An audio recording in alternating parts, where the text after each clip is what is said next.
শ্রীমদ্ ভাগবত গীতা অনুবাদ স্বামী রামসুখ দাস 11তম অধ্যায়ের 8ম শ্লোক। ন তু মাং শক্যসে দ্রষ্টুমনেনৈব চক্ষুষা দিব্যং দদামি তে চক্ষুঃ পশ্য মে যোগমেশ্বরম। তুমি তোমার এই চক্ষুর সাহায্যে অর্থাৎ চর্মচক্ষু দ্বারা আমাকে দেখতে পাবে না, তাই তোমাকে দিব্য চক্ষু প্রদান করছি, যার সাহায্যে তুমি আমার ঐশ্বরিক সামর্থ্য অবলোকন করো। ব্যাখ্যা: ন তুমাং শক্যসে দ্রষ্টমনেনৈব চক্ষুষা। তোমার এই চর্মচক্ষুর শক্তি অতি স্বল্প এবং সীমিত। প্রাকৃত হয় এই চর্মচক্ষু কেবলমাত্র প্রাকৃতিক তুচ্ছ কার্যগুলি দেখতে সক্ষম, অর্থাৎ প্রাকৃত মানুষ, পশু পাখি ইত্যাদি রূপ, তাদের বিভিন্নতা এবং রৌদ্র ছায়া ইত্যাদি দেখতে সক্ষম। কিন্তু মন, বুদ্ধি, ইন্দ্রিয়ের অতীত আমার রূপ দেখতে সক্ষম নয়। দিব্যং দদামি তে চক্ষুঃ পশ্য মে যোগমৈশ্বরম।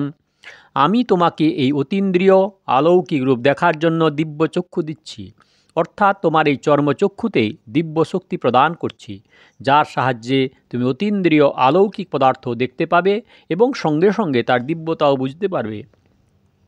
যদিও দিব্যতা বোঝা চোখের কাজ নয়, বুদ্ধির বিষয়, তবু ভগবান বলেছেন যে আমার প্রদত্ত দিব্যচক্ষু দ্বারা তুমি দিব্যতা অর্থাৎ আমার ঐশ্বরিক অলৌকিক প্রভাবও দেখতে পাবে। অর্থাৎ আমার বিরাট রূপ দেখার জন্য দিব্যচক্ষুর প্রয়োজন হয়। পশ্য ক্রিয়াটির দুটি অর্থ হয়: বুদ্ধির বা বিবেকের সাহায্যে দেখা এবং চক্ষু দ্বারা দেখা। নবম অধ্যায়ের 5ম শ্লোকে ভগবান পশ্যমে যোগমৈশ্বরম বলে বুদ্ধির সাহায্যে দেখার কথা বলেছেন। এবার এখানে পশ্যমে যোগমৈশ্বরম বলে চক্ষুর দ্বারা দেখার কথা বলেছেন। বিশেষ কথা, যেমন কোথাও শ্রীমদ্ ভাগবত গীতা এমন লেখা আছে যার বর্ণমালার সম্বন্ধে কোনো রূপ জ্ঞান নেই, সে এতে কয়েকটি কালো কালো দাগ দেখতে পাবে। যার অক্ষর পরিচয় আছে সেইগুলি অক্ষর দেখবে, কিন্তু যে লেখাপড়া জানে এবং যার গীতায় গভীর অধ্যবসায় আছে, সে শ্রীমদ্ ভাগবত গীতা লেখা দেখেই গীতার অধ্যায়, শ্লোক, ভাব ইত্যাদি দেখতে পায়। তেমনি ভগবান যখন অর্জুনকে দিব্যচক্ষু দিয়েছিলেন, তখন তিনি সে অলৌকিক বিশ্বরূপ এবং দিব্যতা দেখতে পেয়েছিলেন, যা সাধারণ বুদ্ধির অগম্য। এসবই ভগবৎ প্রদত্ত দিব্যচক্ষুর শক্তি। এখন এখানে প্রশ্ন আসতে পারে যে অর্জুন যখন 4র্থ শ্লোকে বলেছিলেন যে আমি যদি আপনার বিশ্বরূপ দেখার উপযুক্ত হই, তবে আপনি আপনার বিশ্বরূপ আমাকে দেখান, তখন তার উত্তরে ভগবানের এই 8ম শ্লোকটি বলা উচিত ছিল যে তুমি তোমার চর্মচক্ষুর দ্বারা আমার বিশ্বরূপ দেখতে সক্ষম নও, তাই আমি তোমাকে দিব্যচক্ষু প্রদান করছি। কিন্তু তিনি ওই স্থানে একথা বলেননি। দিব্যচক্ষু প্রদান করার আগেই পশ্য পশ্য বলে বারংবার দেখার জন্য বলেছিলেন। অর্জুন যখন দেখতে না পেয়ে তাকে জানালেন, তখনই ভগবান অর্জুনকে দিব্যচক্ষু প্রদান করে তার নিরাকরণ করলেন। ভগবান এত সব কেন করলেন? ভগবানের কৃপা সাধকের উপর কিভাবে ক্রমশ বিস্তারিত হয় তা জানবার জন্য ভগবান এই রূপ করেছিলেন, কারণ এই হলো তার স্বভাব। ভগবান অত্যন্ত কৃপালু, তার সেই কৃপা সাগরের কোনো অন্ত নেই। নানা রূপ বিভিন্নভাবে তিনি ভক্তদের কৃপা করে থাকেন। যেমন প্রথমে তিনি অর্জুনকে উপদেশ দিলেন। উপদেশের সাহায্যে অর্জুনের অন্তরের ভাব পরিবর্তন করিয়ে তাকে নিজ বিভূতির জ্ঞান করালেন। সেই বিভূতিগুলি জানার ফলে অর্জুনের মধ্যে এক বিশেষ ভাব আসে, যার ফলে তিনি ভগবানকে বললেন যে আপনার অমৃতময় বচন শুনে আমার তৃপ্তি হয়নি। বিভূতিগুলির বর্ণনা করে শেষকালে ভগবান বললেন যে এই রূপ নানা প্রকার বিভূতি সম্পন্ন অনন্ত ব্রহ্মাণ্ড আমার একাংশে অবস্থিত, যার একাংশে অনন্ত ব্রহ্মাণ্ড বিরাজিত। সেই বিরাট রূপ দর্শন করার ইচ্ছা তখন অর্জুনের মনে জাগ্রত হয় এবং তিনি ভগবানকে সেটি দেখাবার জন্য প্রার্থনা করেন। তখন ভগবান তাঁর বিরাট রূপ প্রদর্শন করে অর্জুনকে তা দেখার জন্য বারংবার নির্দেশ দিতে থাকেন, কিন্তু অর্জুন সেই বিরাট রূপ দেখতে সক্ষম হননি। তাই ভগবান তখন তাকে দিব্যচক্ষু প্রদান করলেন। এর সার কথা হলো যে ভগবানই বিরাট রূপ দেখার জিজ্ঞাসা অর্জুনের মধ্যে প্রকটিত করেন এবং জিজ্ঞাসা প্রকটিত করেই দেখার ইচ্ছাও জাগরিত করেন। অর্জুন তার ইচ্ছা প্রকাশ করলে ভগবান বিরাট রূপ প্রদর্শন করেন। অর্জুন দেখতে সক্ষম না হওয়ায় তাঁকে দিব্যচক্ষু প্রদান করে তার মনের ইচ্ছা পূরণ করেন। এর তাৎপর্য হলো যে ভগবানের শরণ গ্রহণ করলে ভগবান শরণাগতের সমস্ত কাজ করার দায়িত্ব নিজের উপর নিয়ে নেন। শ্লোক নাম্বার 9। एवं मुक्ता ततो राजनः महायोगेश्वरो हरि दर्शयामास पार्थाय परमं रूपमैश्वरम। সঞ্জয় বললেন, হে রাজন, এই কথা বলে মহাযোগেশ্বর ভগবান শ্রীকৃষ্ণ বা হরি অর্জুনকে তার পরম ঐশ্বরিক রূপ দেখালেন। ব্যাখ্যা: এবং মুক্তা ততো রাজন মহাযোগেশ্বরম হরি। আগের শ্লোকে ভগবান বলেছিলেন যে তুমি তোমার চর্মচক্ষুর দ্বারা আমাকে দেখতে পাবে না, তাই আমি তোমাকে দিব্যচক্ষু প্রদান করছি। তার সাহায্যে তুমি আমার ঐশ্বরিক যোগ দেখো। সঞ্জয় এখানে সে কথার ইঙ্গিত দিয়েছেন এবং মুক্তা পদটির সাহায্যে। চতুর্থ অধ্যায়ে অর্জুন ভগবানকে যোগেশ্বর বলে উল্লেখ করেছিলেন। এখানে সঞ্জয় ভগবানকে মহাযোগেশ্বর নামে অভিহিত করেছেন। এর অর্থ হলো যে ভগবান অর্জুনের অনুরোধে তার বিশ্বরূপ অত্যন্ত বেশি করে প্রকটিত করেছিলেন। ভক্তের প্রকৃত রুচি যদি ভগবানের প্রতি সামান্যতমও থাকে, তাহলে ভগবান তার নিজের অপার শক্তির সাহায্যে তাকে পূর্ণ করে দেন। তৃতীয় শ্লোকে অর্জুন যে রূপের জন্য রূপমৈশ্বরম পদটি ব্যবহার করেছিলেন, সঞ্জয় সেই রূপকেই এখানে পরমং পরমৈশ্বরম বলে অভিহিত করেছেন। এর অর্থ হলো যে ভগবানের বিশ্বরূপ অত্যন্ত বৈশিষ্ট্যপূর্ণ। সমস্ত যোগের মহেশ্বর ভগবান শ্রীকৃষ্ণ এমন বিলক্ষণ অলৌকিক অদ্ভুত বিশ্বরূপ প্রদর্শন করেন, যা দেখে ধৈর্যশীল, জিতেন্দ্রীয়, শূরবীর এবং ভগবানের থেকে প্রাপ্ত দিব্য চক্ষু সম্পন্ন অর্জুনকেও দুর্নিরীচ্ছ করতে হয়েছিল ও ভীত সন্ত্রস্ত হতে হয়েছিল, এবং ভগবানকেও ব্যাপেতভীয় বলে অর্জুনকে আশ্বস্ত করতে হয়েছিল। শ্লোক নাম্বার 10।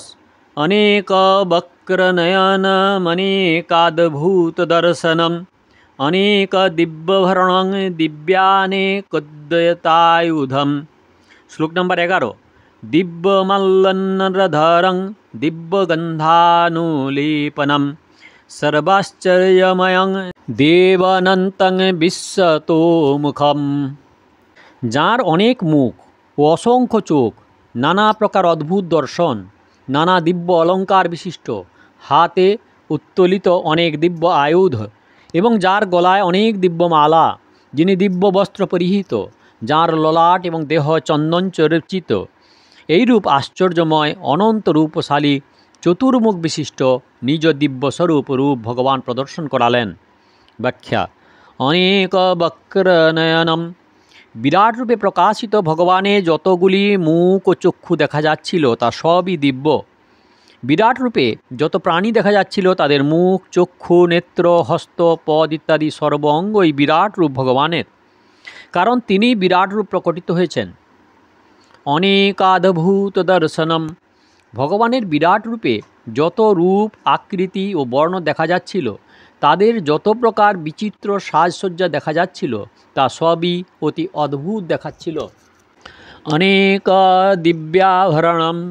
বিরাট রূপে দেখতে পাওয়া নানা রূপের হস্ত, পদ, কর্ণ এবং নাসিকা ও গলদেশে যত গহনা এবং আভরণ ছিল তা সবই দিব্য, কারণ ভগবান স্বয়ংই গহনারূপে প্রকটিত হয়েছিলেন। দিব্যানেকোদ্যতায়ুধম। বিরাট রূপ ভগবান তার হাতে চক্র, গদা, ধনুষ, বাণ ইত্যাদি যে নানা প্রকার আয়ুধ, অস্ত্রশস্ত্র ধারণ করেছিলেন তা সবই দিব্য। দিব্য মাল্যম্বরধরম।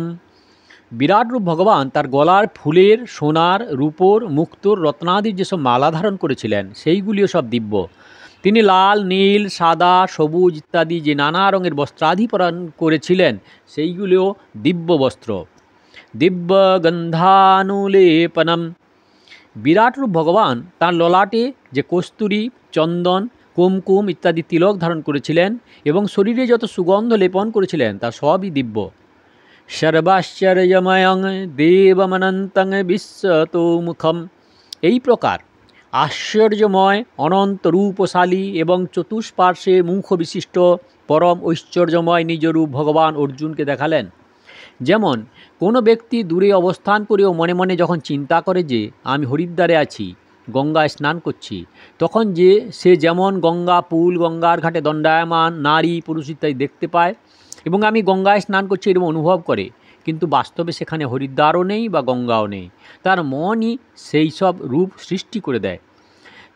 তেমনি ভগবান নানা রূপে, সেই সব রূপে পরিহিত গহনার রূপে, অনেক প্রকারের আয়ুধের রূপে, অনেক প্রকারের মালার রূপে, অনেক প্রকারের বস্ত্রের রূপে প্রকটিত হয়েছিলেন। তাই ভগবানের বিরাট রূপেও সব কিছু দিব্য ছিল। শ্রীমদ্ ভাগবতে আছে যে শ্রী ব্রহ্মা যখন গোপ বালক এবং গোবৎসগুলিকে অপহরণ করে নিয়ে গিয়েছিলেন, তখন শ্রীকৃষ্ণই স্বয়ং গোপ বালক এবং গোবৎসগুলির রূপ ধারণ করে অবস্থান করছিলেন। গোপ বালক এবং গোবৎস কেবল নয়, এমনকি তাদের বেত, সিং, বস্ত্র, বাঁশি, ভূষণাদির রূপও ভগবান স্বয়ং ধারণ করেছিলেন। এ হলো শ্লোক নাম্বার 8, 9, 10, 11। দয়া করে সাবস্ক্রাইব করুন, ভালো লাগলে লাইক করুন, শেয়ার করুন। আর পেছনের ভিডিও গীতার শুরুর থেকে দেখতে হলে কাকন বাসুতে ক্লিক করে ভিডিওতে ক্লিক করুন আর সমস্ত ভিডিও দেখুন। দয়া করে আগের ভিডিওর জন্য অপেক্ষা করুন।